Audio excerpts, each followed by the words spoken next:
নমস্কার, রাধে রাধে। আজ আমরা জানতে চলেছি মানুষের জন্মের মূল কারণ কী। তবে বন্ধুরা, এই ভিডিওটি তোমাদের কেমন লাগে তাহলে কমেন্ট করে জানাবে।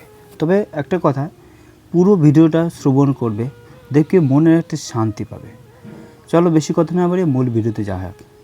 এই প্রশ্নটি মানব জীবনের সবচেয়ে প্রাচীন, গভীর এবং গুরুত্বপূর্ণ প্রশ্নগুলো। একটি যুগে যুগে ঋষি, দার্শনিক ও বৈজ্ঞানিক সবাই এই প্রশ্নের উত্তর খুঁজেছেন।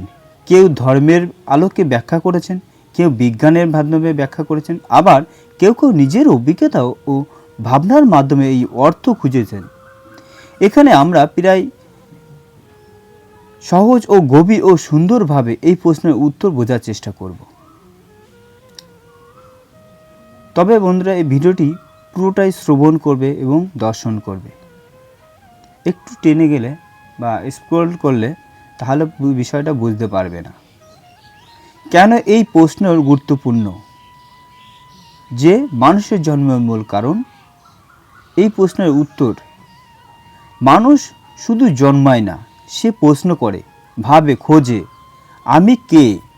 এই আমি কেন জন্মেছি? আমার জীবনের উদ্দেশ্যই বা কী? এই প্রশ্নগুলো মানুষকে অন্য প্রাণীর থেকে আলাদা করে।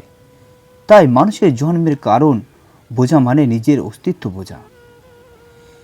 ধর্মীয় দৃষ্টিভঙ্গির দিক দিয়ে দেখতে গেলে হিন্দু দর্শন অনুযায়ী, হিন্দু ধর্ম অনুযায়ী মানুষের জন্ম কোনো কাকতালীয় ঘটনা নয়, এটি একটি গভীর পরিকল্পনার অংশ।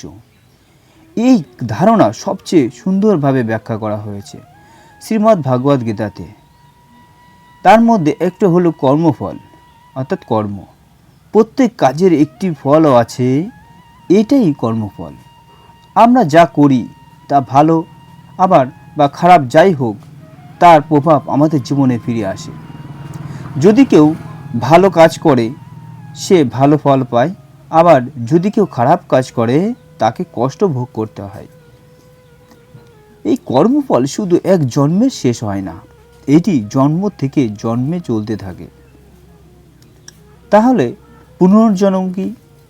হিন্দু দর্শনের বলা হয় যে আত্মা অমর, দেহ পরিবর্তন হয়। যেমন মানুষ পুরনো কাপড় ফেলে নতুন কাপড় পরে, ঠিক তেমনই আত্মা পুরনো দেহ ছেড়ে নতুন দেহ ধারণ করে। তাই মানুষের জন্মের মূল কারণ হলো পূর্বজন্মের কর্মফল ভোগ করা এবং নতুন কর্ম সৃষ্টি করা। এবার আসছি মোক্ষ। মোক্ষ বিষয়টা কি?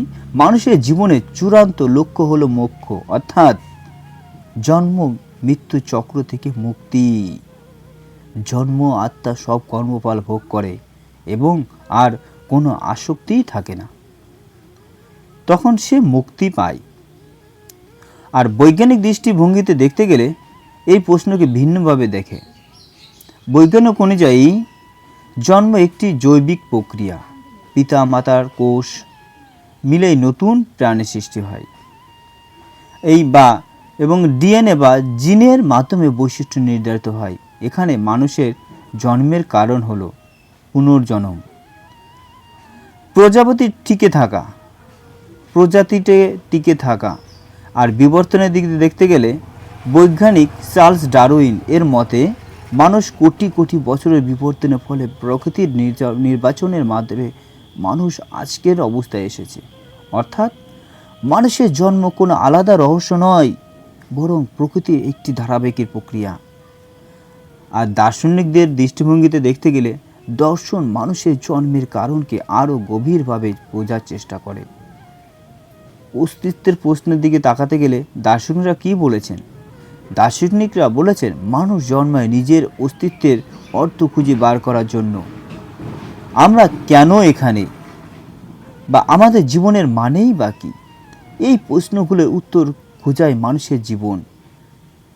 এই জীবনের উদ্দেশ্য তৈরি করা অনেকের দার্শনিক মনে করেন, এবং জীবনের কোনো নির্দিষ্ট উদ্দেশ্য নেই এবং মানুষ নিজেই তার উদ্দেশ্য তৈরি করে।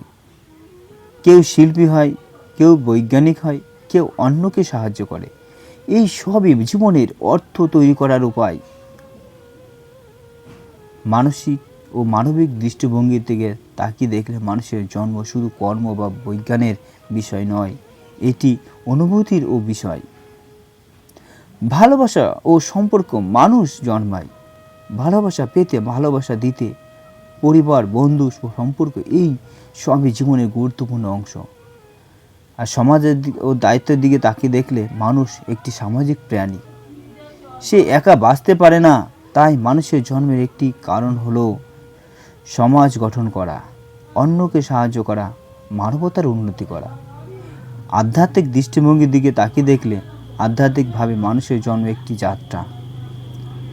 আবার উন্নতি, প্রতিটি জন্মার আত্মার উন্নতি হয়। প্রতিটি অভিজ্ঞতা একটি শিক্ষা। দুঃখ, কষ্ট, আনন্দ সবই শেখার অংশ।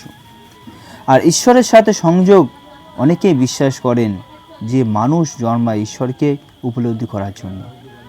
ভক্তি, ধ্যান, সৎ কাজ, এইসবের মাধ্যমে মানুষের ঈশ্বরের কাছে পৌঁছাতে পারে।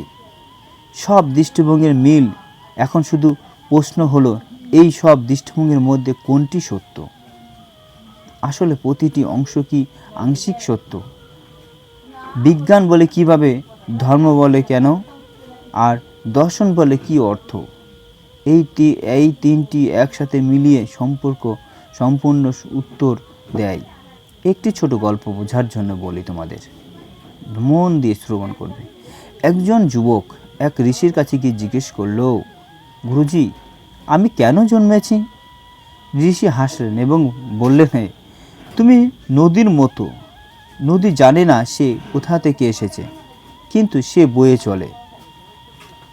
পথে সে মানুষকে জল দেয়, গাছকে বোঝায় এবং শেষে সাগরে মিশে যায়।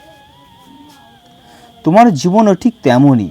তুমি শিখবে, দেখবে ও দেবে, ভালোবাসবে এবং একদিন তোমার আসল সত্তা ফিরে যাবে। সবশেষে বলা যায় যে মানুষের জন্মের মূল কারণ এক কথায় বলা কঠিন, তবে আমরা বলতে পারি মানুষ জন্মায় কর্মফল ভোগ করতে, নতুন কিছু শিখতে, ভালোবাসা দিতে ও পেতে, নিজের জীবনের অর্থ খুঁজে পেতে এবং শেষ পর্যন্ত শান্তি ও মুক্তির অর্জন করতে। তোমাদের এই কথা থেকে কেমন লাগলো? তোমাদের যদি এই ভিডিওটি ভালো লেগে থাকে তাহলে লাইক, কমেন্ট ও সাবস্ক্রাইব করবে।